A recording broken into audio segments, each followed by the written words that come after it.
Hi friends, நம்ம இந்த வீடியோவில் என்ன பார்க்க போகிறோம்னா சிடிபிடி. இந்த சிடிபிடி வந்து எங்கே யூஸ் பண்ணுறாங்க, எதுக்காக யூஸ் பண்ணுறாங்க அப்படிங்கிறது தான் இந்த வீடியோவில் பார்க்க போகிறோம். இப்போ வந்து இந்த சிடிபிடியை வந்து இன்கமர் ஸ்ட்ரக்சரில் வந்து நமக்கு வந்து டிஎன்இபி சைடில் வந்து யூஸ் பண்ணுவாங்க.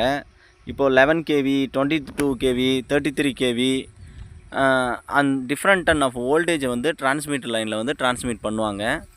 ஸோ அந்த வோல்டேஜை வந்து டைரெக்டாக நம்மளால் மெஷர் பண்ண முடியாது. ஏன் மெஷர் பண்ண முடியாதுன்னா, நமக்கு வந்து 22,000 வோல்டேஜை வந்து மீட்டரை வச்சு டைரெக்டாக மெஷர் பண்ண முடியாது. ஸோ அந்த மெஷர் பண்ணுறதுக்கு யூஸ் பண்ணுற எக்யூப்மெண்ட்ஸ் தான் வந்து நமக்கு இந்த சிடிபிடி.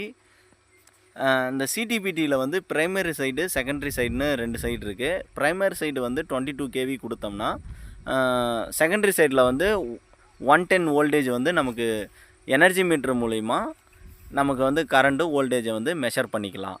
அதுக்காக தான் யூஸ் ஆகுது.